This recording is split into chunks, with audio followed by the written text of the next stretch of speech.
Hello, everybody, and welcome back to another session of reading and talking about gemology. Thanks so much for being here. My name is Justin K. Prim, and I'm going to be only one of the hosts for tonight. If you guys have been following us for all these months and almost a year now, you might have seen our guest at least once before. We had him on once in our previous show talking about field adventures and expeditions, and I had him once on my other previous show where he took us through his incredible book collection. So we are now on month 4 of Read and Talk About Gemology. And we are very excited to be having Richard Hughes with us tonight. So before we bring in Richard, Vincent, if you're ready, come on in and we'll just introduce tonight's session a little bit. Hello, Justin. Hello, everybody. Welcome. So I feel like we've already introduced, I've introduced Richard 2 times now. So I think if anyone doesn't already know Richard, they should definitely go on YouTube and watch our other videos if they haven't met Richard Hughes yet.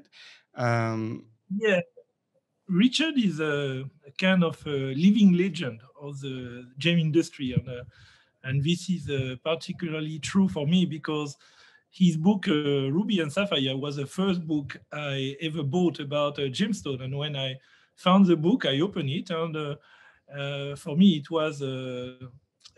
was just wonderful because I discovered that when I was looking inside, there was everything I liked. There was history, there was science, there was geography, there was art. And it was just fascinating. So because of this book, before reading the book, I had no idea that the profession of gemologist was existing. So it really opened a new world for me. And a few years later, I decided to go to study gemology. So it's Richard is somebody very special for me because without his book and without him, I would have probably not really found the idea to study gemology and become a gemologist. So I'm a product of Richard Hughes, so we can say. Okay, that's what we can say. Well, I'm very excited tonight. As somebody who is in the process of finishing up a book, I am happy to be able to nitpick somebody who's done maybe one of the classiest gemology books. There's a lot of gemology books that don't look that great. Ruby and Sapphire looks really great from a graphic designer's point of view and just obviously from a gemology point of view. So I'm looking forward to being able to pick Richard's brain a little bit. So maybe we should bring him in and we can get the story of Ruby and Sapphire. So Richard, if you are ready, you can unmute and start your video and join us. We'll get the party started. Okay, I hear you. You have to start the video. Yeah, I'm trying to do that, and it's not starting. But let's see. I think I can ask. Maybe on your end. I can ask you. Okay, I can ask you to start. So something should have just popped up. There you are. Hello. Okay. Welcome. Okay. We see you. Welcome back. All right. Well, thank you. Thank you both to Vince and to Justin. So we talked to you last time about adventures in the field. We mentioned Ruby and Sapphire, but we didn't really get into the nitty-gritty details of how it came about or, the story behind it. And we've been having quite a lot of fun on this series, hearing these sort of behind-the-scenes stories from our favorite gemology authors. So I'm very happy to have you here tonight with a sort of as Vincent said, a legendary book. I don't know if that's how you see it, but the rest of us, I think, do. So for me, it was a Bible for many years. Every time I was wondering about something when I was either teaching gemology and when I was working in the lab, the first reference I was going to use was Ruby and Sapphire. And even when I was studying gemology, I was all the time referring to that because one thing that is great with Ruby and Sapphire, number one, it's easy to read. Number two, there are great reference. At the end of every chapter, you have reference. And not all the time. And the illustration, everything is actually very easy to to get. And I think after learning, meeting Richard in 2005, I think that Richard for me is one of the persons that I know among all the persons I know in gemology who are able to, number one, he has read everything more or less, and then he is able to grab everything that is useful into something that is easy to get, and that's a talent. Many people make many things, they will turn into a complicated mess, but Richard has this talent to combine everything and to simplify something that is actually very complicated in something that most people can understand and also enjoy. And this is what I found wonderful with Ruby and Sapphire. Well, thank you. Yeah. So I think maybe many people are familiar with the book, but let's get right into it. Where did the idea come from? Because obviously it's a huge book. At least the Gemologist Guide is a huge book. Where did it begin? Where did you get the idea? Well, it actually started from traveling. And as I started traveling, I developed an interest in gemstones. And then as I started working in gemology, of course, I started reading the things that other people were writing. And in the beginning, I felt like I was just a rank amateur. But eventually, I reached a point where I realized I was learning things that had not been published before.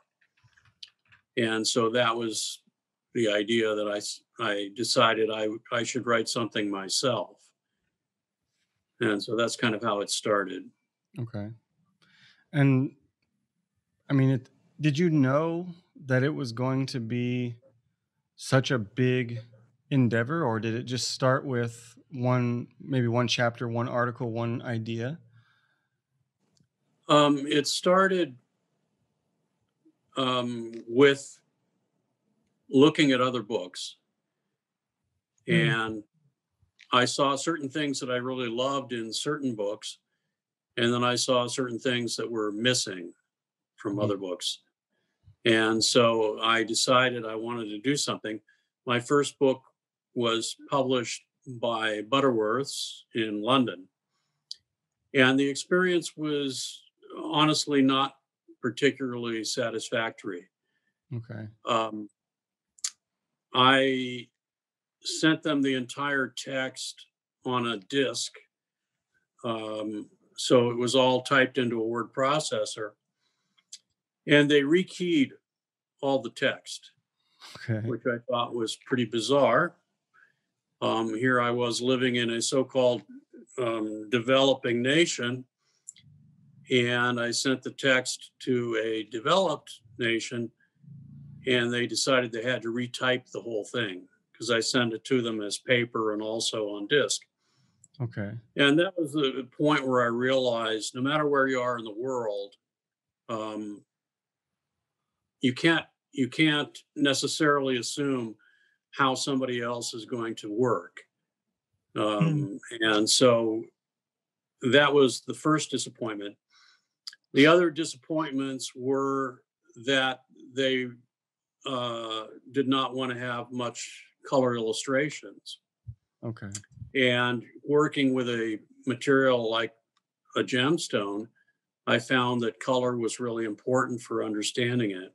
Mm-hmm. So anyway, it just cut to the chase. So my first publishing experience was an extreme disappointment.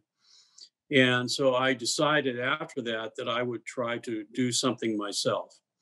I had experience with desktop publishing when I was working at AIGS in Bangkok. We started publishing a journal, and we started working with a company called CompuPrint that was using Macintosh, and it was at the beginning of so-called desktop publishing. And what we were doing was obviously very far in advance of what a traditional publisher was doing, like Butterworths. Okay. And so I quickly realized that the technology was changing and that one could do things yourself if you knew how to do them. And so that's, after working with Butterworth, I decided, no, I'm going to do this myself. And so I had a Macintosh computer, and I started to write things on the computer, started to do the layout myself, and so forth. The one thing I wanted the whole book to be in color, and that was very revolutionary at the time. One of my inspirations was Johnson Kankis. Mm. And this was a book that was published in the early 1980s. And it was the be all and end all for emeralds. But it had very few color illustrations. The other inspiration was George Kunz. Yeah. And this was a book that was published 80 years, 70 years before. And it was filled with color illustrations. I couldn't understand, well, why, was a book that was 80 years old, it could have a lot of color in it, and then a modern book did not. Mm. And I realized that publishers are like any other business. They're there to make money, make money for themselves. And I decided I wanted to have something that would be as good as I could possibly make it. And so the first requirement was it would be in full color throughout the book. I realized after having done it that there are a lot of reasons why books are not done in full color, but I have the arrows in my back. I learned that the hard way, but I'm still happy with the decision I chose. You mean the printing, the colors are not exactly the same as what you think, and these kind of technical issues? Or? Yeah. I mean, I had to learn this myself. I had to learn about page layout, which I knew nothing about, and which is a whole field in and of itself. Typography, I had to learn that myself. I had help from a few people who gave suggestions to me, but I basically learned it myself. I had to learn about color separations. Back then, they had things called match prints or match proofs, where they would lay different layers of film on to produce a color separation that you could check the color on. It was a very elaborate process, and it was very expensive. And so I had to learn all these things by myself. I had to throw out the entire first round of color separations because what I had done on my computer was so poor in quality. And that was a very expensive mistake, but I learned. And nowadays, things are a lot easier. Nowadays, you don't have to do the kind of scanning that I had to do back then. With digital photos, of course, you can skip the scanning stage. And the quality of monitors is much better nowadays. The whole process is much, much easier. But there is still a great deal of learning to be done, particularly when it comes to design and typography. Just having a computer doesn't mean that you can produce something that looks professional. You have to learn about what is typography, how does type go onto a piece of paper, and what's important about making that look good. And that's a whole field in itself. And so if you're thinking about publishing yourself, what I would suggest is that you get advice from a professional. I'll throw up some photos real quick from your most recent production, just so people can get a visual of like what you're actually speaking about when you're speaking about, page layout, color correction, looking at the monitors. So this is from your last book, right? Inside Out, the one you guys. That's correct. And so here you're basically, this is like the behind the scenes, basically, right? You're looking at the layout, and I'm guessing, are you color correcting here, or what's going on in this one? No. At this stage, you've already received a series of proofs. And in the printing business, they call those signature proofs. And they call them signature proofs for a reason, because you have to put your signature on it. Because authors and publishers, they have a tendency to forget what they already approved. Mm. And so the printers make you sign off on it. And so they show that to you when you go back to them and you say, you screwed this up. And they say, well, no, here's your signature on the bottom of the page. And so that's how they work. Okay. And so you can make slight adjustments when you're on the press, but most of the work gets done in advance at the proofing stage. Okay. And so for this kind of book, and I know we're looking at Inside Out, but I'm guessing Ruby and Sapphire might have been a similar process where you actually have to go to the physical location of the printer and confirm that everything is really accurate. Is that pretty much how it is? That's right. And the printer, of course, would prefer that you're on the press all the time, particularly when you're working with something like Gemstones, where color is so critical. Mm-hmm. And so for the last few books that we've done, we've actually done them in 6 colors, not in 4.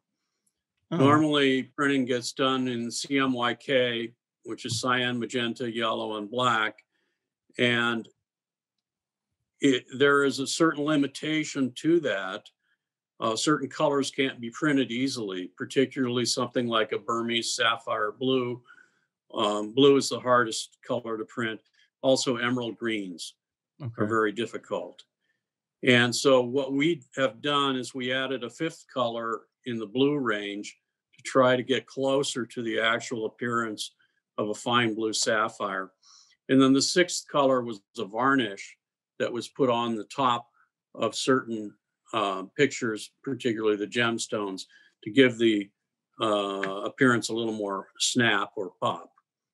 Wow. So is that something that they already had in the printers that they don't normally do, or that you had to custom? No, well, I mean, they have a special printing press. It requires a 6-color press to do that, and it's more expensive. But we did that because we wanted to get the reproduction as good as possible. Yeah. Wow, that's impressive. I mean, that's a dedication to the craft of bookmaking, really, to really take it. That's maybe like the highest level of, or a higher level than normal publishing people. So, going back to the first edition of Ruby and Sapphire that you worked on, how long did it take to put the whole book together? Between writing it, laying it out, and actually whatever else comes with publishing it.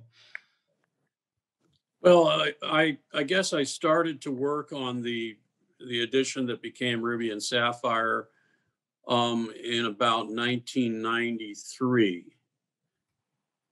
and it was and so it was 3 years of solid work, and I printed it in Bangkok in 1996, towards the end of 1996.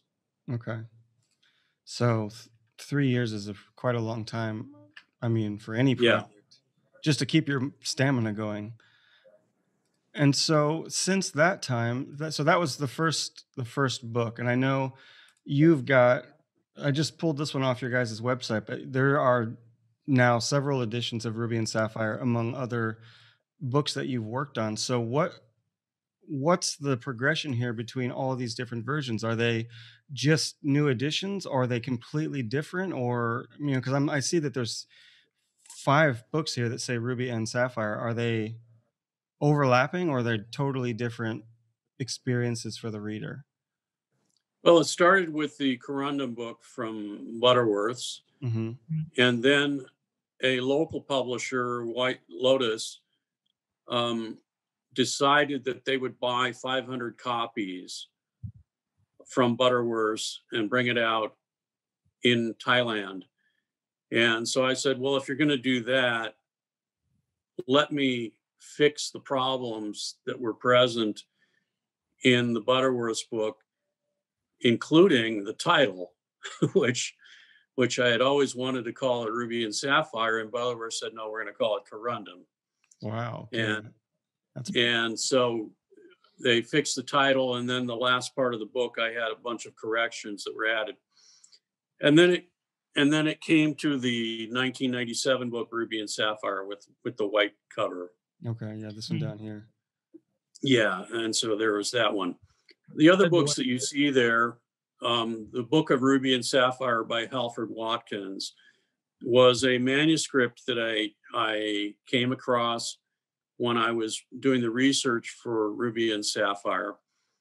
And a friend of mine in London, Bob Fry, who was one of the founders of the Friends of Jade, he agreed to go down to the GemA library and make a photocopy of this manuscript, which had sat there in the GemA's library for decades and nobody had paid any attention to it. And so he made a photocopy of it and he sent it to me, and I said, wow, this is a wonderful piece of work. It was essentially similar to my book, except written in the 1930s. Mm-hmm. And so I thought, well, this would be a wonderful thing to bring out. I would edit it, find the illustrations that were missing and so forth. So we brought that out, I think in 2010 when I was living in Hong Kong. Okay. And then while I was living in Hong Kong, GIT in Thailand, they asked me if I would write a book for them. And they wanted a book about Ruby and Sapphire to promote Ruby and Sapphire in Thailand. And so that became Ruby and Sapphire, the Collector's Guide. Okay. And after we finished that book, I had always known that the 1997 book needed revision. There was so much that had changed. And so we started working on Ruby and Sapphire, a gemologist guide. So those two books are really companion volumes.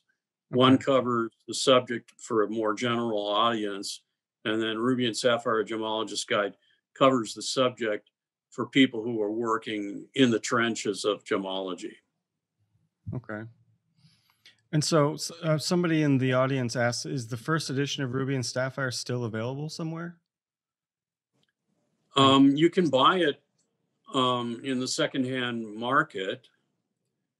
Okay. You're talking about the 1997 version. Yeah, or maybe even the original Corundum version if they want to get rid of the Corundum, yeah, you can buy these in the secondhand book market. The price varies.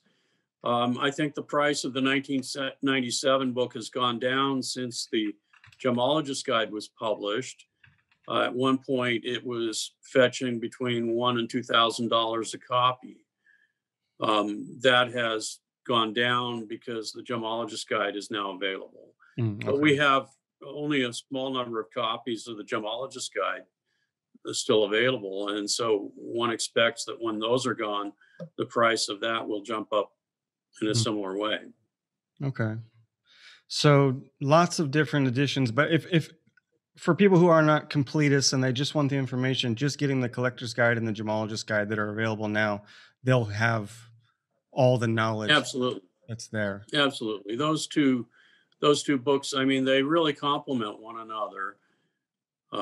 As I said, one is for more of a general audience and the other is the nitty-gritty science. Of course, with the Gemologist Guide, I had big help from a number of friends. I've been fortunate to have a number of friends who have helped me along the way. People like John Koivula, John Emmett, Ken Scarrett wrote part of the section on FTIR. Elizabeth Dorson wrote part of the section on the history. And so I've had a number of people that have collaborated with me on various aspects.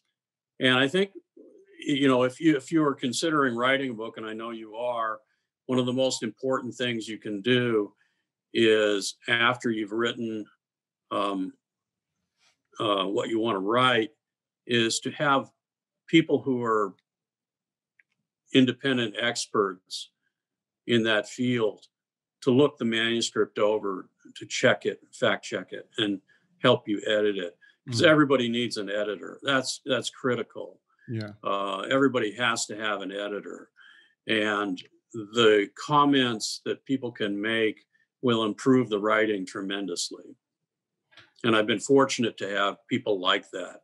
For example, the 1997 book, Kurt Nassau looked at the chapter on treatments and synthetics. John Emmett looked at the chapter on treatments.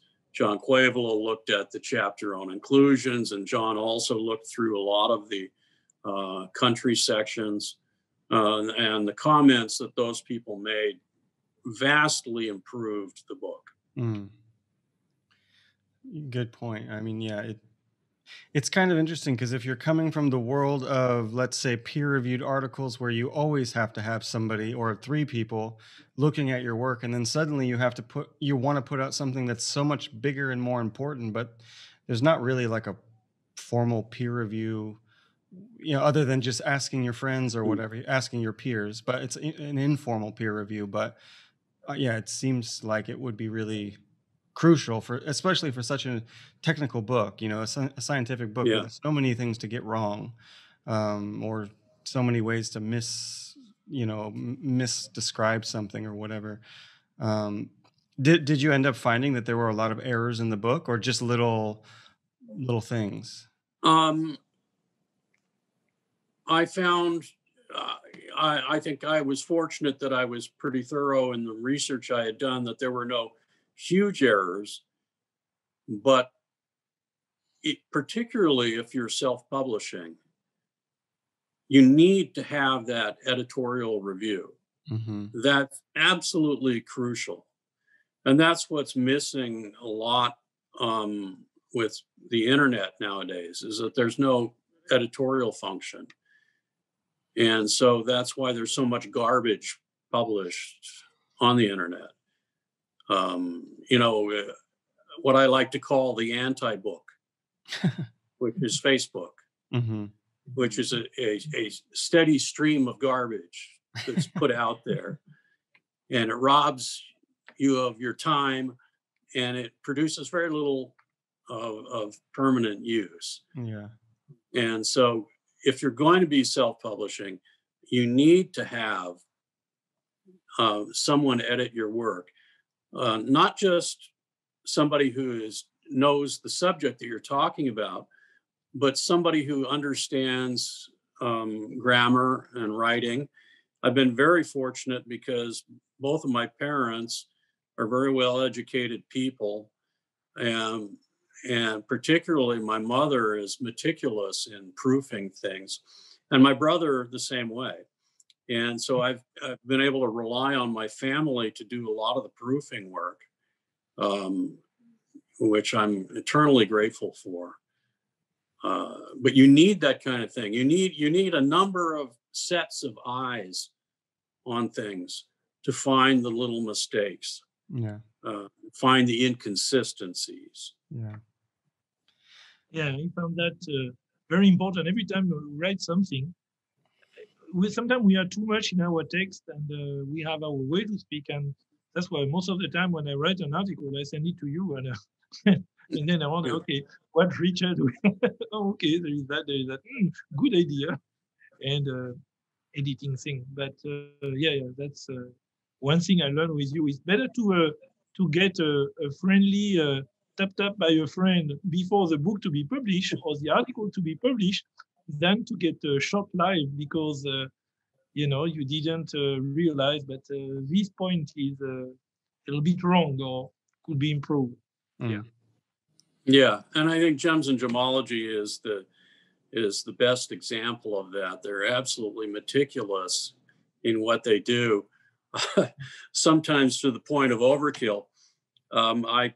I sent them an item recently, and it was 6 paragraphs, and they had 5 reviewers. Wow. Yeah. And I told Stuart Overland, don't you think you're going a little too far here? But Gems and Gemology is the gold standard. Yeah. Okay, so, well, first of all, let me throw a question from the audience. Any plan for a Kindle edition of Ruby and Sapphire? Like maybe No. once it goes out of print? No. Okay. It's all about the physical. Yeah. And I think that important work needs to be on paper. Okay. And again, I'll go back to something that John Emmett told me. He said that the US government pays tens of millions of dollars every year just to convert the data from the original moonshots that they did in the Apollo era back in the 1960s. Digital technology, while it has tremendous promise, it is absolutely terrible in terms of longevity. Mm-hmm. The shelf life of any digital product is useless. And I'll give you an example. When I published my book in 1997, I used a piece of software that was made by a company called FrameMaker. And that was the standard technical publishing platform of the day. Then Adobe bought FrameMaker. They immediately killed the Macintosh version of the program. And while FrameMaker is still being developed by Adobe, it's nothing like it used to be. They created their own product called InDesign. And every time a new version comes out, and they update it constantly, you get planned obsolescence. Mm. And so if you're not updating the software constantly, and not just updating the software, but you have to go in and update all the versions of your documents, within 5 or 10 years, you can no longer read your documents. I had the And same so problem. it with is Word. absolutely dreadful. Mm. And paper has been around for what, 2,000 plus years.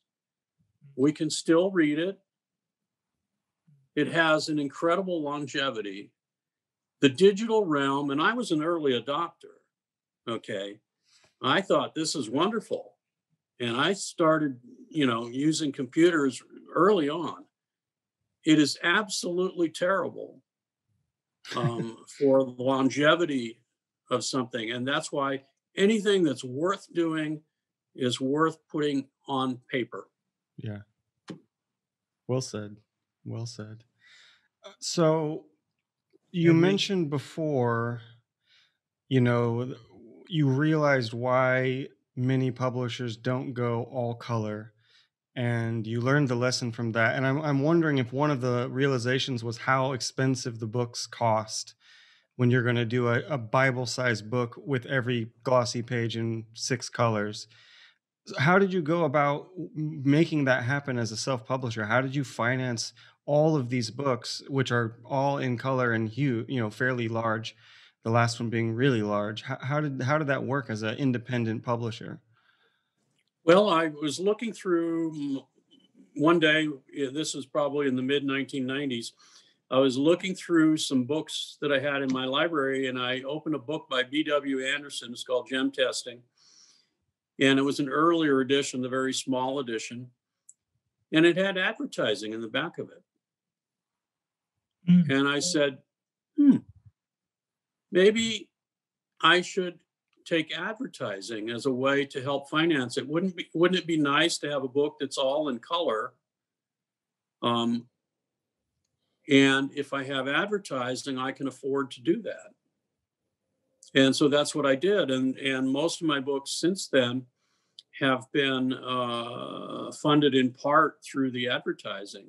And that allows me to do full color throughout and keep the price of the book at a reasonable level. I think you all know the Photoatlas series from John Koivula and Edward Gublin. Mm-hmm. All of them are fantastic books. They're full color throughout, but I think the list price on those is $250, $300. Yeah. And so by taking advertising, I was able to keep the list price of the books lower, and at the same time do what I wanted to do in terms of the quality of paper and full color and all that kind of stuff. And so that's what I've done. Mm. I thought it was quite unique when I first saw, that whole section in the back of advertisements. I was like, wow, this is I never saw anyone do this. I'm not sure if anyone, I mean, I know that people in the past have, but people of our generation, it seems, have you ever seen anyone in the 2000s doing this kind of sort of fundraising, or is this pretty unique, do you think? Not a lot. I can't think of anybody in our field off the top of my head. No, But because I've most done of it. them are not self-publishing, number one. Yeah. They are using publishers, and these publishers don't put advertising in their book. Or if it's a company like, Cartier, they will not put advertising from other companies. So this is, this is kind of unique. Yeah. I So I don't have any book here except Ruby and Sapphire with advertising inside. yeah. And so it's worked out very well for me. I have been able to make the books at a lower cost than what they would have to cost without the advertising. And having the advertising in the books is actually a benefit because it kind of shows you a little bit of where the market is at the time of publication. Mm-hmm. Kind of like looking at old journals. Sometimes the coolest Yeah. thing is the ads because you can see what was Yeah. going on at that time. Yeah, exactly. So somebody had asked about Inside Out, so I wanted to just mention that for a second. But so Inside Out was the last book you guys did. Did you guys also finance it that way, or did you not need to do the advertisements for that one? We thought about getting a single sponsor, but in the end, we decided let's just do this ourselves. It was a small print run, just 1,000 copies, and we just decided, well, we'll do it ourselves. We don't need to have advertising for that. And so, what was the idea? I'm going to bring the picture back up just so people can see how much bigger that book is than, I mean, length and width, not depth, but it's a huge, big color book, so just people can see. But what was the concept behind Inside Out? Well, as my career developed, I found myself doing a lot more photography. And in the same way that I had to learn things like typography and page layout and how to do Photoshop, I recognized that I had to learn how to become a better photographer. And so I started buying photography magazines and photography books. And one book that I really fell in love with was a book by a guy named Steve McCurry. It was, and let me see if I can grab that.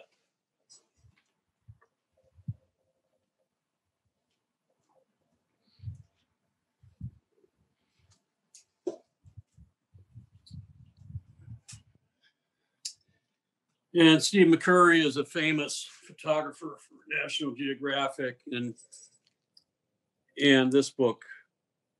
Okay, Southeast. And I just fell in love with that book. It was the atmosphere of the photos, and every photo was really large, a very simple design, very simple captions. And so I thought, well, we should try to do something like that. And so my wife and my daughter and I, we discussed it. And we eventually said, yeah, let's do something like this. Not as a teaching book, which all of my other books have been educational in design, but let's just celebrate the imagery itself. And my daughter, of course, has developed into a fantastic photomicrographer, and my wife has always been an excellent photographer as well. And so the three of us collaborated on that to just put together a collection of photos that we thought could stand on their own as the art of photography. And so the title, of course, comes from the internal world of gems, the inside part, and the outside part from our travels around the world looking for these gemstones. So it's kind of a coffee table style book, which is it's a lot different than your other books. Exactly. And it was fun to do. And so So there's another question. Speaking about Billy and her photos, somebody has kind of a funny question. So going back to your answer about all things worth value should be done in paper, and she's asking. This is Kathy Q. She's asking, if all valuable documents are supposed to be printed on paper, then how can Billy retain and keep so many of the photos she took? That's with a smiley face. So maybe she's being a little. Okay. Well, obviously, I'm not against digital storage of data. And we have a database, for example, for references, something that we call the Four Treasures. In China, they have this concept of the Four Treasures. And the Four Treasures are the brush, the ink block, and the ink stone and the paper. Okay. And those things are called the Four Treasures in China because those are the means by which humans can pass their thoughts down to future generations. It's laying down images on paper that allows us to communicate with people who come after us. And so since the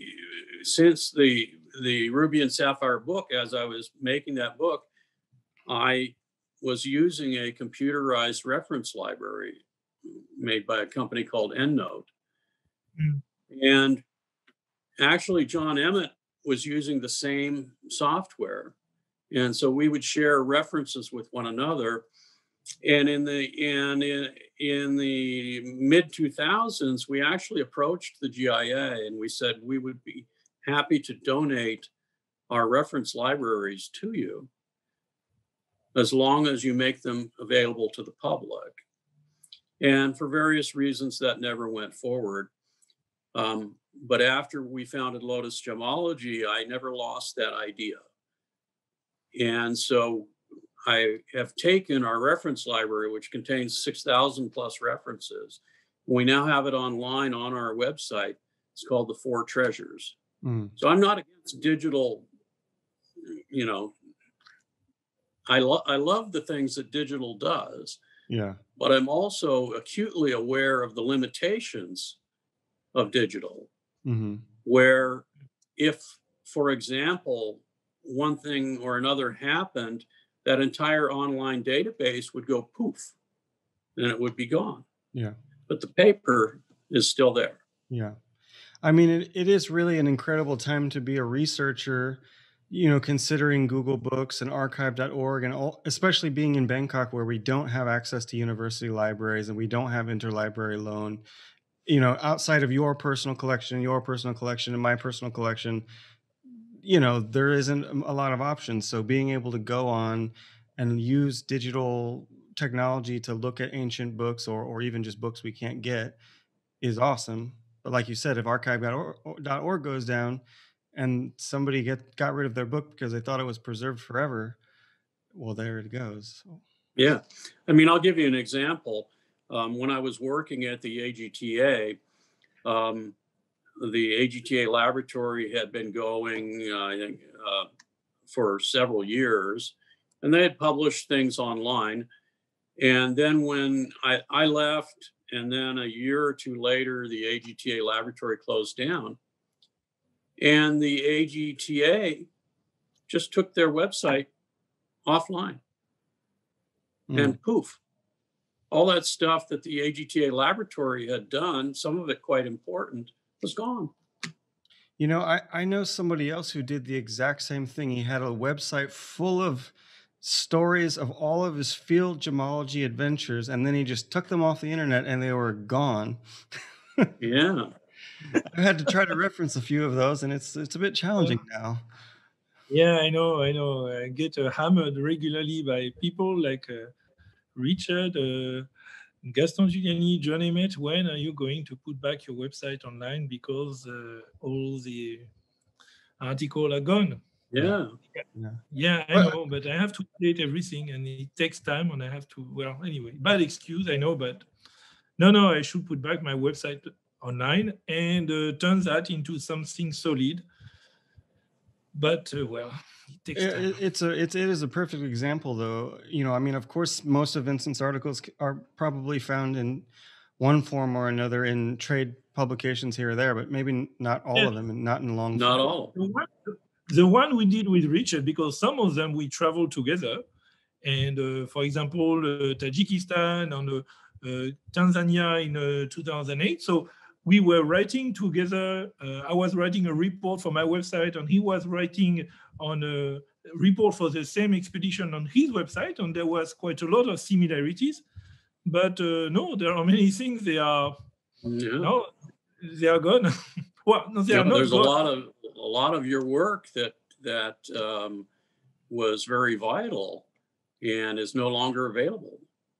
Yeah, I know it's no longer available, but yeah, because most of the time when I change a company, I decided to, okay, there is things, and I wanted to change my website in order to reflect things better.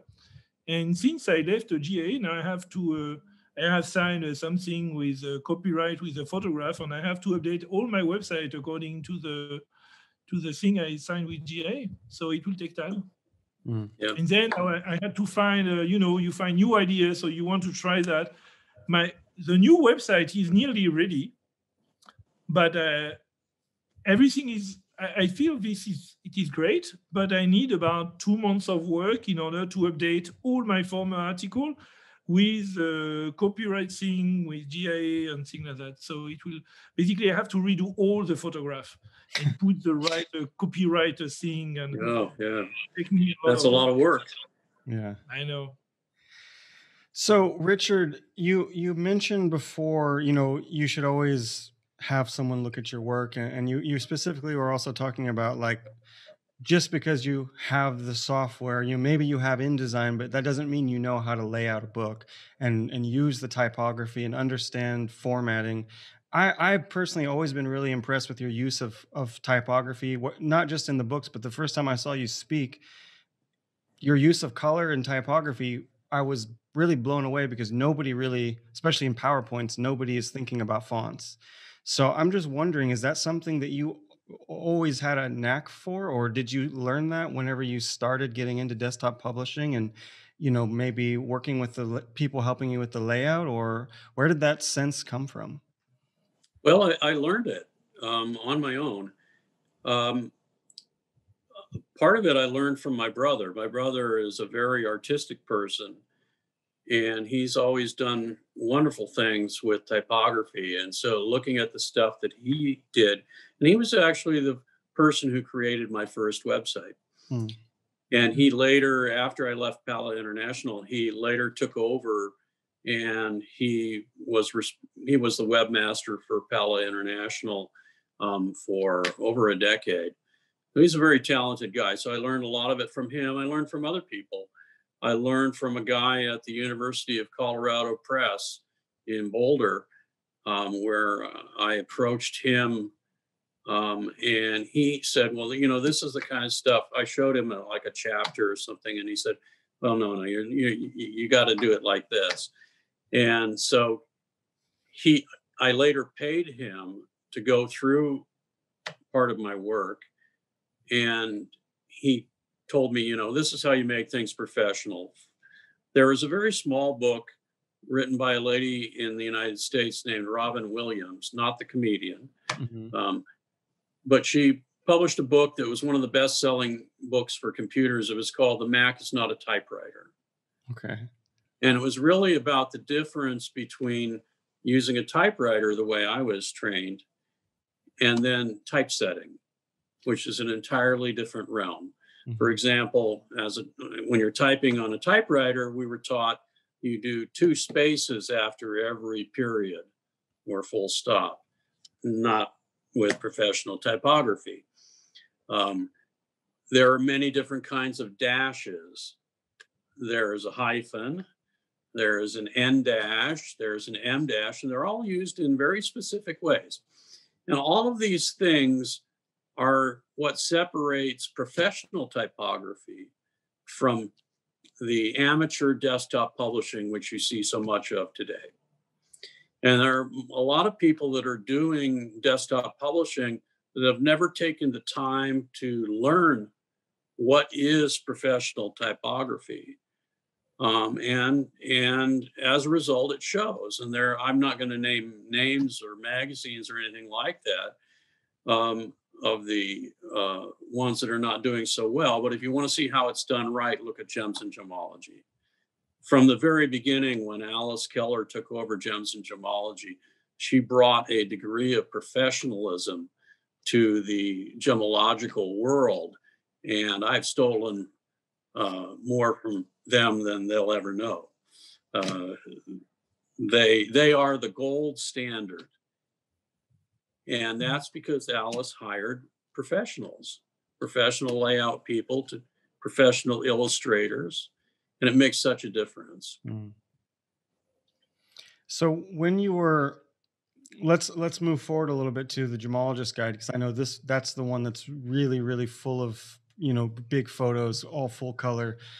We were talking about when I was showing the behind the scenes photos, and you were talking about, color correcting and using the 6-color ink press.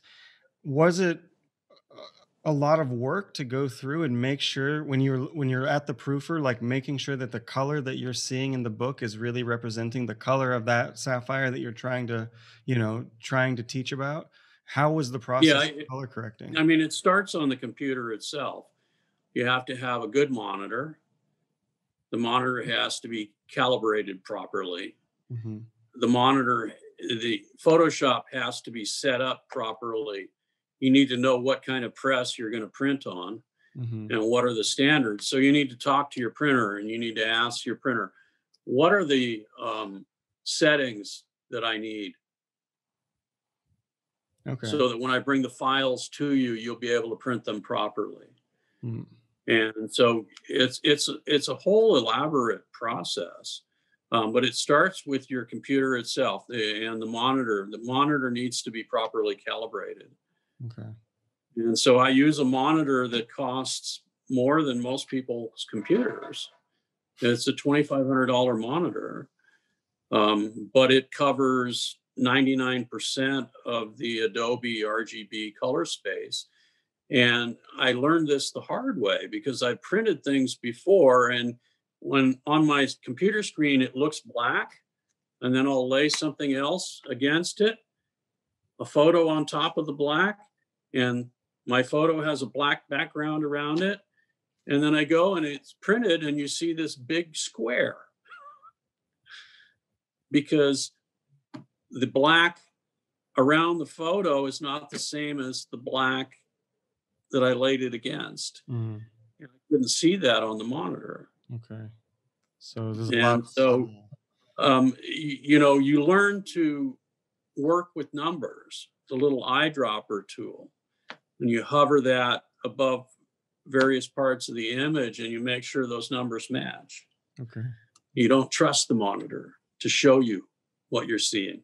All of these things are important, but I think that's kind of off topic with gemology.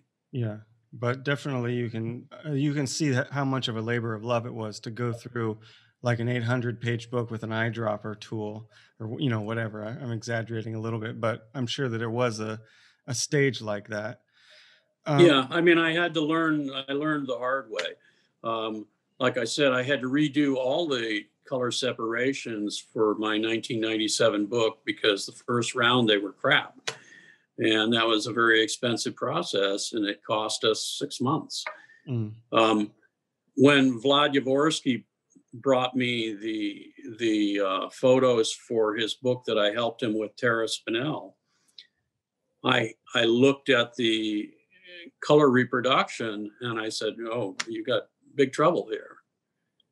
And we had to go through photo by photo and color correct every one of those photos to make sure that it looked good. Wow. You had people, that had greenish skin or magenta skin. And one thing about color separations is that everyone knows what skin color looks like. We're acutely sensitive to the color of people's skins. And if you don't get that right, it looks really weird.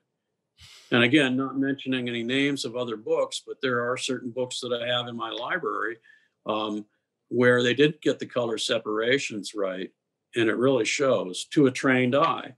A professional person can look at something and they, oh, this is wrong. Mm-hmm. This needs to be redone. But if you've never done that kind of thing before, it might look okay. In the same way, typography. If you've never done typography, you can look at something like a lot of magazines that are produced nowadays, and you say, well, that looks all right. But a professional will immediately look at that and they'll say, okay, this is wrong, this is wrong, this is wrong, this is wrong, this is wrong. As somebody once said, you know, if you're going to break the rules, you need to know the rules to start with. And that's really true. Mm.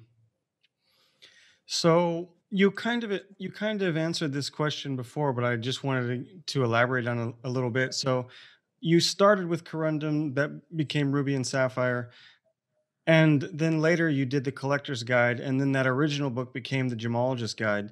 But when you were first working on the original Ruby and Sapphire book, did you always know that there was going to be like the companion Collector's Guide, or did that was a new idea that No, came later? no, that came later. Okay. That But came later. But when you wrote the Collector's Guide, at that point, you knew it was meant to be. You wrote it as a companion, or does it need? Yes, because a friend of mine, Dana Shore, who Vince knew very well, um, back in the early 2000s, I was starting to run low on the Ruby and Sapphire book in terms of inventory, and Dana said, you should do a new edition. And I said, I'm not so sure. I don't know if, you know, I've sold a bunch of these and I'm not so sure that there would be demand for more of them. And Dana said, oh, of course there'll be demand.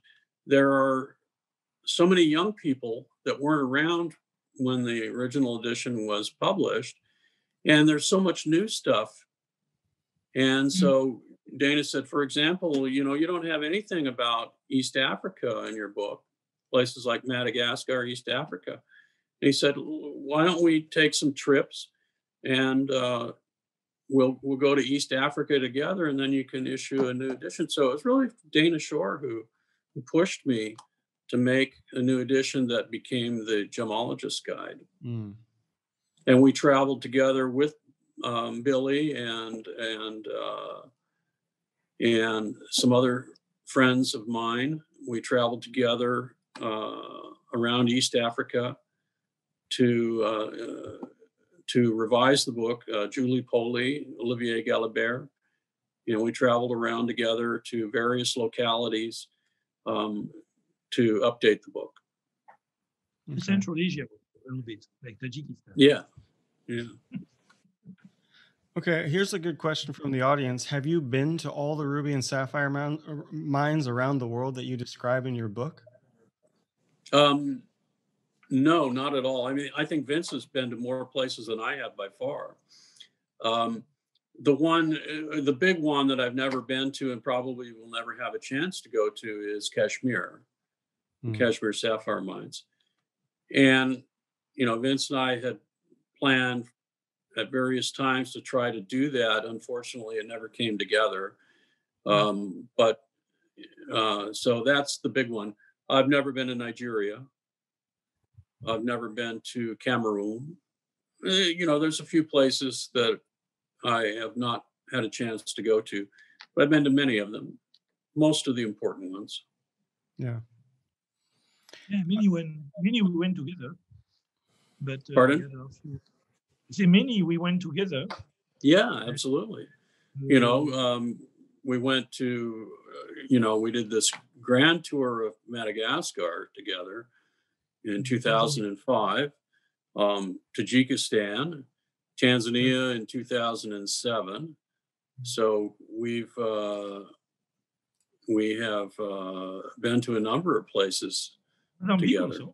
Mozambique also. Mozambique, Thailand. Yeah. Cambodia. Yep. No. Yeah. Well, you have been to nearly most of them.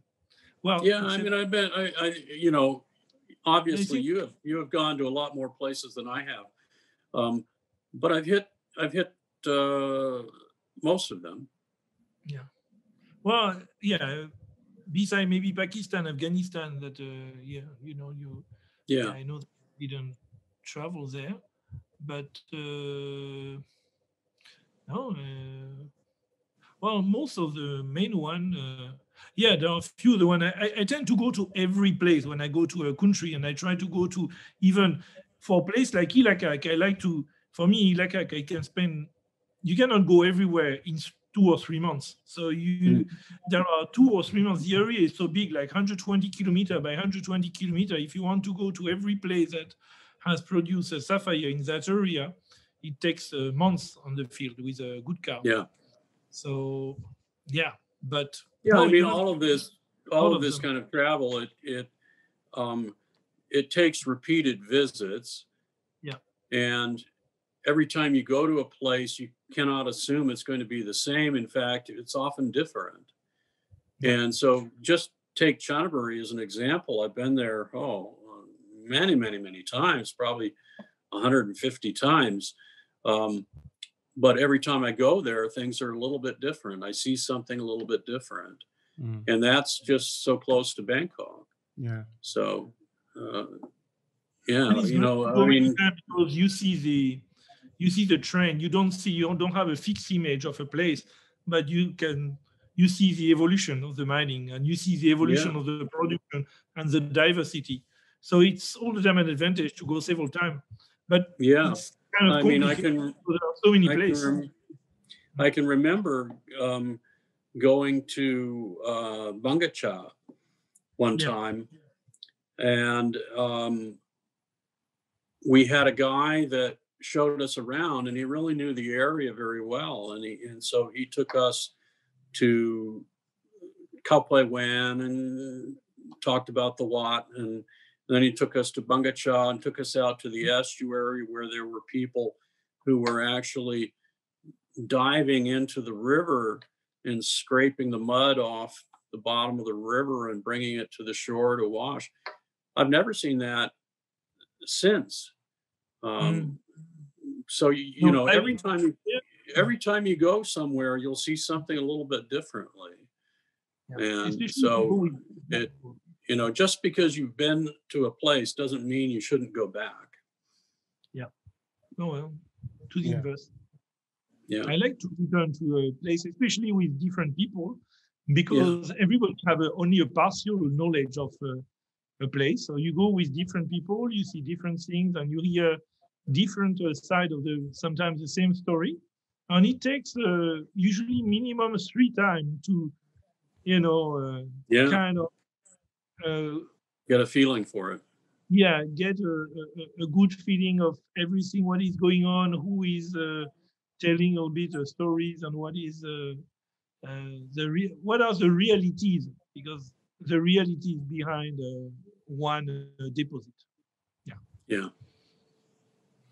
So with now, I'm just looking at this photo, I guess 5 different volumes or editions. Have you said everything that there is to say about rubies and sapphires? Does the research just keep on going? Oh, I mean, the moment the ink hits the paper, all of a sudden you find out something new. Mm. And so that's the way any field is. Uh, you will, knowledge marches on. Mm. Especially That's, now. yeah. I mean, I think that's one of the differences between science and politics is that the science is always moving forward, and scientific discovery tends to make permanent changes, whereas politics is more of like a wave. It goes up and down and up and down, and it kind of follows the same pattern. Mm. um, but science, when a discovery is made, it tends to make a rather permanent change in the lives of human civilization. Mm. Mm. So Sandra T is asking, do you have plans to write about any other gemstones besides rubies and sapphires? Any other aspirations? Yeah, I'm actually working on something right now on jade. Jade has always been a fascination for me since I first visited Burma in 1977. I actually, at that time, I thought, I should become a jade trader. It just seemed so exotic and so forth. So I'm working on a book right now on jade with a number of other people. I have a number of collaborators, and that's very exciting. We'll also be accepting advertising in case anyone in the audience would like to advertise. Contact us. Okay. So there's a few questions in the audience that I haven't got to. Kathy Q a while ago had asked, does Billy have photos in any of the books? I think she does in a few of them at least, right? Oh yeah. Yeah, I mean, in the 1997 book, Billy is in the chapter on Montana. She has her little pail and her little plastic shovel at Cottonwood Creek in Montana mining sapphire. I think she was about 4 or 5 years old at the time. And then in the collector's guide, a number of her photos are featured. And then in the gemologist guide also, many of her photos are there, both photomicrography and field photography. And then inside out, nearly half of the photos are hers. So okay, cool. So yeah, if you're a fan of Billy's work, you can find them as well. Yeah, absolutely. Maybe especially in Inside Out, because that one is meant to be just a beautiful book of photos. So if you're looking for just photos, that's probably the place to go. I'm proud to be known as Billy's father. Okay, so a few more. Well, okay, Martin Steinbeck also asked, any more books planned by the Lotus family? Maybe an inclusion book, possibly? Well, we do these things one step at a time. So like I said, our current focus now is to finish this book on jade. Okay. And then what comes after that, who knows? Okay. And that would be great, because you remember, Justin, when we were discussing about yourself, when we were back in Cambodia, and we were discussing about a career, and I say, well, if I was a young gemologist now, a Western one, there is very few there is very few Western lab or very few book, available in the Western audience about jade. It's a kind of big mystery. So if there was something, if I was, Ruby and Sapphire was written by Richard Hughes. What are you going to do with Ruby and Sapphire? The work is done already. On Emerald, you have many things that are done, but there is one stone that is super big actually in the trade, because the jade business is probably bigger than all the cornerstone business together. And actually, there is very few things that are available about jade in English, about the quality, about the history, and about everything. Identification, it's a big missing point. So I'm very happy to know that you are working on that. That's good. Yeah, so we're hard at work on that. Also, and there is also missing also about the history of lapidary, and all the thing about how you turn gemstone from nice crystal into a piece of art. For me, it has all the time been history, and but I'm happy that Justin, you took one of them, and Richard, you took the other one. Yeah. Two missing things. I have a feeling that the gem cutting book will be up before Vincent's website. We can put a. Okay, I'm leaving now. I'm leaving this place. Oh my God. Richard, another question for the audience. So this is from Kathy Q. She's asking, for the young gemologist who maybe doesn't have the money to start their book collection, and maybe they can't get the gemologist guide at this point, do you have suggestions for the young gemologist if they're looking to learn or getting into Ruby and Sapphire the stones, where Yeah. should they look? Well, for a gem dealer, their inventory is their stones, right? And for a gemologist, their inventory is their reference library and their reference collection of specimens. Mm-hmm. And so those are the two things that people should focus on. Now, the most expensive books that are currently in print are probably the Photoatlas books. And you can buy all three of those for less than the price of a fairly ho-hum ruby. True. Right? Yeah.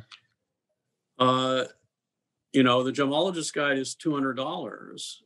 And so, compare that to the price of a stone. Mm-hmm. I always like to say that the Gemologist Guide is 10,000 carats, and it works out to, just a few cents a carat. So it's pretty cheap, actually. For Yeah, the about that. When I started my studies, when I decided to go for my gemology studies, I had very few money. So, but I decided to buy Ruby and Sapphire, and I bought it the price of the Photoatlas because I bought it secondhand in Burma, and I paid $250 for it because I had no idea where to get it, and the guy had it, and he's basically I had to buy the book and the plane ticket in order to get the book. I had no idea there was no internet at this time. I had no idea if I was leaving the shop how I will get the book. So I paid $250 for Ruby and Sapphire. Yeah. That was one of the best investments I ever made in my life. And at this time, $250 was a lot of money for me. But I was thinking, I saw the book for 5 minutes and it will be gone. And then I will pass to something else, or I buy the book. Okay, it's a lot of money. But compared to, if you want to go to study gemology now, it costs several $1,000s. With this money, you can buy a great library of referencing, and you just have to do one thing with these books, is reading them to make the investment worth something. And with Ruby and Sapphire, I read the book. I was working as a tour leader. So I was traveling with people, and on the way back, sometimes I had 2 or 3 days, on the way back from Norway or things like that. So I was in the bus, and then I had Ruby and Sapphire with me, and I was reading it. I read Ruby and Sapphire 4 times before to actually go to study gemology. And when I had the opportunity, to have stone and things like that, I still know on the white book, I know nearly by heart every page. That was a great investment. Just to get the book and read the book once a year for 3 or 4 years. Then after 5 years, you have a solid knowledge. You know exactly where this point is in your reference book. So $250, that was not expensive. That was really not expensive. So I know it's for some people, it's a lot of money, but you can plan that. You can say, okay, well, I will save some money for a few months, and then after that, I will buy this book. And this is my advice. If you want to go to gemology, get that book. If you want to work with Ruby and Sapphire, there is no other way. Just get that book. Save on something else, but get the book. And then you will have to buy samples to have your own stone, to be able to look with your instrument and compare with what you see in the book in order to get some practice.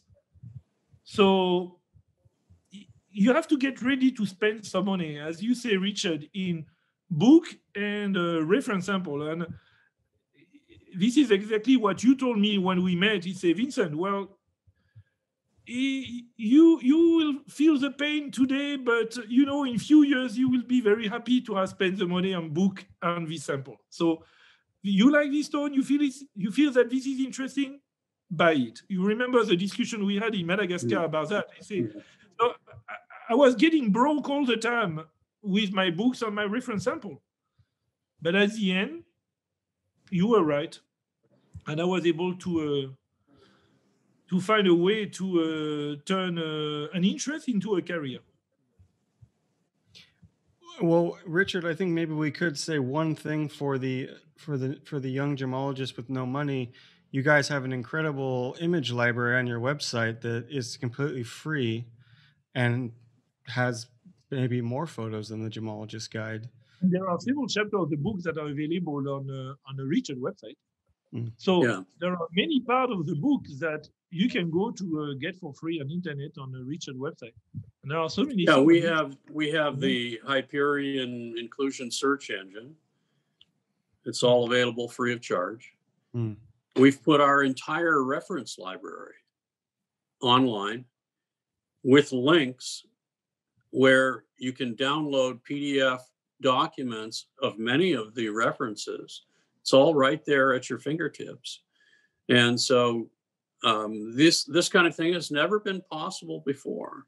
When I first wrote the Corundum book, I had access to a handful of libraries only. The AIGS library, of course, which was very, very good. The Siam Society library, and a couple other local libraries. But Thailand has never had good quality libraries. And when I moved back to Colorado in 1993, I had access to something they called CARL, which was the Colorado Area Research Libraries. It was one of the first internet-based databases where you could find out what library had what. And coupled with the interlibrary loan program, I was able to get all kinds of things that was never possible prior to that. And that, more than anything else, is what separated the Corundum book from the Ruby and Sapphire book that followed. And nowadays, a lot of that stuff is available from your desktop via archive.org and Google Book and other things like that. Yeah. The entire Gems and Gemology is all available online for free. If you are an FGA or a member of the GEMA, you can download the entire collection of Journal of Gemology. This stuff has never been possible previously. Yeah. And so there are all kinds of things you can do if you have no money. Yeah. So we're definitely living in a good time for people with no money, because there is so much stuff on the internet, and now all PDFs are pretty much searchable, which is amazing. So you don't actually have to read the entire book. You can just find the chapter you're looking for in the obscure antiquarian text that it's all there. It's so easy. And even if a PDF is not searchable, if you have the right software, you can make it searchable. And so a lot of the stuff the GIA has posted on there on archive has never been OCR'd. For example, Johnson Kanka's bibliography was not OCR'd. I just ran it through the optical character recognition software, and now I can do full searches on that. So, okay. But still, then even with nowadays with all these things available online, the great thing with Ruby and Sapphire is that you have one volume where you have most of what is known today, plus all the reference. And you are a maniac on that. So you know that if there is one place where, you want to know everything that was published on something, first thing I go on Ruby and Sapphire, and I go to the chapter, and then I see the reference that are at the back. And I probably have already, of course, based on the year of publication, but I'm nearly sure that everything that was published before on the subject, you will either speak about it or it will be as a reference. So you have in a few kilos and on your knees, you have nearly the global knowledge, or maybe 95% of the knowledge on one subject. So still, because you have so many things available there, but as I said at the beginning, the great thing with Ruby and Sapphire is that you have a talent in order to combine everything and turn it into something that is friendly to read And this is what is great with Ruby and Sapphire, is this compilation work. Yeah. There, you know, when I look at the books that were my inspiration, Johnson Kankis, his various books, he was a real Renaissance man, and he developed the world's greatest gem and mineral library, which is now at the GIA. And then George Coons, and they were, in a sense, they were catalogers, and I'm that kind of person too. So I try to gather as much information as I can and include it. There are other people who are not really catalogers, but who are discoverers. And in that realm, I would put two people who are good friends of mine, John Koivula and John Saul. And these are people who have a very unique way of looking at the world. And that's what separates people like that, the people I call geniuses, from myself and other people that I know. They have a way of giving you a different perspective on problems and on the world that is quite remarkable. And when you read what they've written, and then you say, "Oh, of course, it's so obvious," right? But that's what really separates the geniuses out there from ordinary people like me. And so I'm always happy to see that. I mean, I've you know, there are people like this, Robert Hazen, who has written on geosciences quite a bit. This is John Saul in one of his books. And you know, and then you have people like Mark Twain, who brought a sense of humor to things. These are very special people, and I think what separates them from the rest of us mortals is perspective. They have a way of showing you something in a way that you've never looked at it before, and that's what great artists have as well. I think the most important book I ever read on photography was one of the shortest, and it was written by a guy named Scott Kelby. And it also, by the way, became one of the biggest selling books on photography. And in one of the sections of the book, Scott Kelby said, if you're going to photograph a flower, you have to get down on your hands and knees. And what he meant by that is that everybody looks at flowers standing above them. And an artist or a good photographer will show you that flower in a way you've never seen it before. And so by getting down on your hands and knees, you will have a perspective that is completely different than the majority of people see. And, you know, if I could give people advice on photography, that's the lesson. Get down on your hands and knees. Show people something in a way they've never seen it before. That's the difference between good photography, good art, and I would also argue that's the difference between good science as well. Yep. Well said. Well, good science is about you have to write something that was never written before. So yeah, it's not you know, you start to have a problem.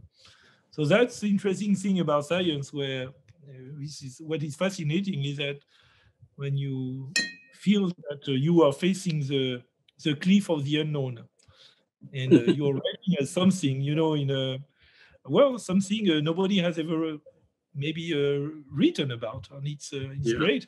And this is where I feel that gemology is such a great thing, because when you start to go around gemstone, you realize that there are so many things we don't know. So there are so many things to write about on many different aspects, maybe about art or pure science or geography, history, and things like that. This is maybe one of the products that was written about, and you can see people have libraries with books full of things about gemstone. But when you go around and when you look at a stone, you say, well, nobody has ever written about that, or nobody, there are so many opportunities, which is absolutely mind-blowing. Yeah. So yeah, I mean, gemology is wonderful because there's so much to do, so little that's been studied. Do you see yourself coming out with an even future expanded edition of Ruby and Sapphire, or are you over the topic at this point? Jade is a really big subject. Yeah. So you're going to have a lot on your in hands. my library here, I would say that the books on jade cover 1/3 of the library, and all the other gems are 2/3. Okay. So let me work on jade. Okay. It's not a trivial subject. Well, Ruby and Sapphire, you will have to wait maybe let's say 20 years, because there will be new discovery, there will be new instrumentation, there will be new things. So in 20 years, it will be nice to have somebody who compile again everything that is known about Ruby and Sapphire, because it's one of the most important stones we are working on in laboratories. And for people who work in a lab, this is kind of handy to have one piece of reference, just next to your desk, and instead of a library and say, in which book is no, you go first to Ruby and Sapphire, and then you know where you have to go for something more. But it's useful. So Antoinette, we were waiting a lot the new edition. We were waiting a lot the new edition of Ruby and Sapphire. That was a very welcome a new edition. Mm-hmm.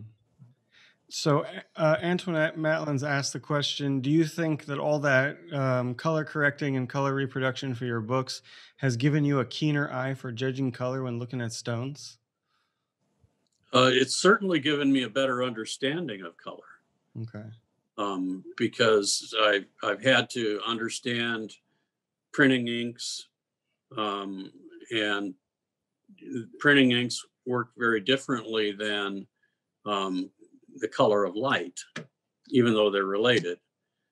And so the process of learning about printing, color reproduction on paper, and so forth has given me a far better understanding of color in general, and understanding the limitations of color reproduction, both on monitors and in printing presses.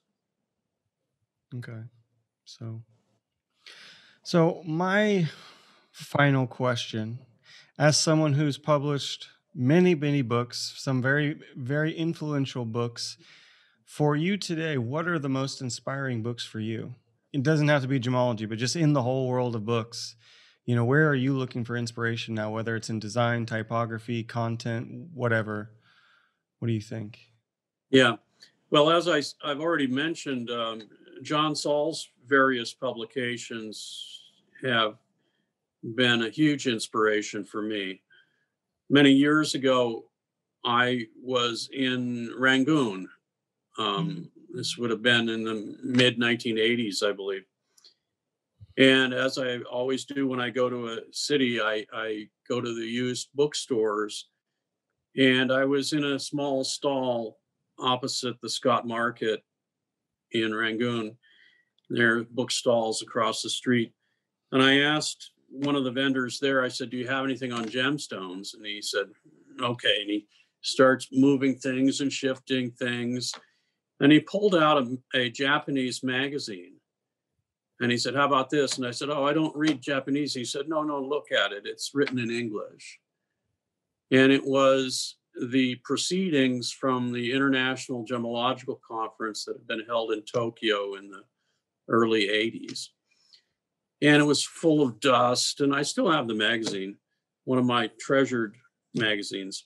And I took it back to my hotel room and started reading it. And there was an article by John Saul in there on the origins of diamond and the deep gas hypotheses that had been developed.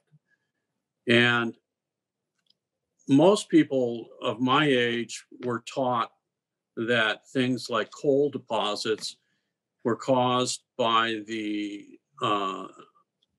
during the dinosaur age, all of this rotting vegetation, because the world was very warm and wet.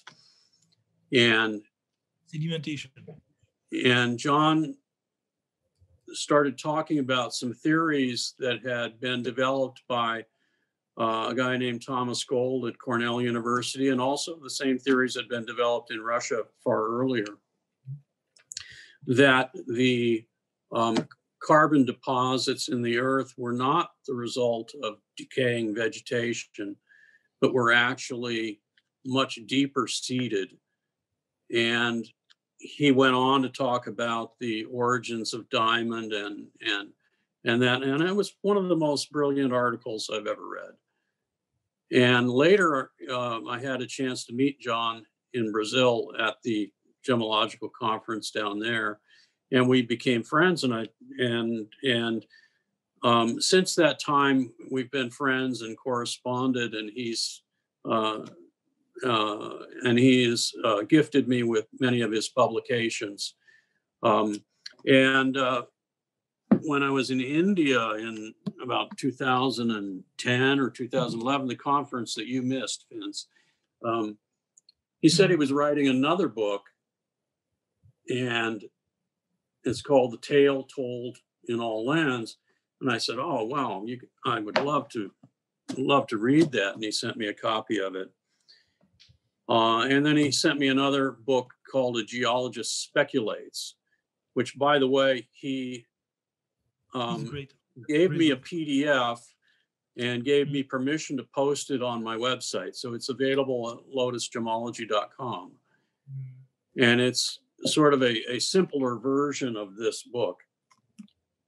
But these are, I know we don't have time to talk about this stuff tonight, but he has a way of looking at the world which is quite unique. His latest book, or that's been published, is this one, What the Stork Brought, which talks about the early history of human beings. One of the remarkable things is that by DNA studies, you can find that the difference in DNA between people in West Africa and people in East Africa is far greater than the people in West Africa and the people in China and the rest of the world. Which, when you wrap your head around that, it is quite something. But John has this wonderful way of digging into these kinds of subjects. And I think that for gemologists, if you want to look for big discoveries, you have to look outside of gemology. This is something that Jerry Rogers taught me many years ago. He said that the big discoveries are not made by people in the field. They're made by people outside of that field, because they haven't been brainwashed by the dogma of that particular field. And so they're able to to look at things in a new way. And John Saul is somebody that looks at things in a completely unique way. And so John's writings have been a real inspiration. Okay. John is on the list of I contacted John a few months ago in order to speak about, to be our guest for a webinar about A Geology Speculate, because this is one the book that really opened my eyes on many things, and I really found fascinating. This is one of the rare books where he speaks about how in some place you have quality gemstone and how some place you don't have a gem quality stone. As a geologist, not just to find a kilogram of ore, but the quality factor. And because he was a geologist and also a gem miner, and most gem miners are asking me when I visit mining area, Vincent, where should I dig? Because digging is expensive, so you want to dig in the right place. Where will I find? Where do you think is the best place to dig in order to find the stone? So, when you're a lab gemologist, you don't really think about that. But when you go, you visit mine, and people sometimes they see you coming. Oh, there is a foreign gemologist. Let's ask him the question that matter. Where should I dig to find the stone? Then you are wondering, that's an interesting question. Where should I dig to find the stone? Yeah. Then you start wondering about that, and that has been my wondering for the past 15 years. Yeah, And, the book, and John discusses that in his book. Exactly. And in a way that is just brilliant, and that leads to, that helped me, to change my mind compared to, okay, let's take a geology book, about geology, and try to understand, just reading geology book, how, the things are. But this is exactly what you say. When you read what John is writing, he has his way to look at things from a different point of view, and to search. Fascinating stuff is, you see the moon, there are craters of asteroids everywhere. Where are they on Earth? Because I guess that the Earth was also bombarded by asteroids. Why don't we find any craters on Earth? And you have craters on all other planets of the solar system. So there should be craters, but they are hidden. Yeah. And who's speaking about craters, about meteorite bombardment on Earth in the field of geology now? Nobody except John. So it's wow. When I read that book, I say, yeah. That was the first book I read about John, and I say, okay, I have to invite John because I want to know. I want to interview him on that subject. No, definitely. You should bring him on one of your programs. Yeah, I think hopefully in 3 months. Yeah, we'll if you accept. Yeah. Yeah, I mean, John has argued, particularly in this book. John makes the argument that good ideas travel very quickly, and that once a discovery is made, it can move around the world at an incredible pace. And he, I mean, this book is so amazing. It starts out with the idea of Nazism as kind of, I guess you would call it, an astronomy cult, and it kind of goes from there. And so all John's books are absolutely fascinating. Definitely bringing. I have to read this one. I have to read this one. Yeah. Cool. So I think I've asked all the questions I had to ask. I picked all the things out of your brain that I wanted to get. Vincent, do you have any more questions before we wrap it up this evening? I have a question about an image. You have to ask Richard about it. Oh yeah, what, there's this thing that popped in. We don't know. Well, that. Where did it come from? Yeah, my wife and daughter, they like to joke around a lot. And so they suggested that I use that image to promote the talk. Okay. Against my best wishes. And so finally I said, no, we can't use that. We really can't use that. It's not professional. It really should not be used. And so I'm sorry that ended up being put online. I apologize. It's okay. It's all in good fun. All in good fun. Well, Richard, it's been a great journey once again. Thank you so much for your time and for your wisdom and your knowledge and your stories, of course.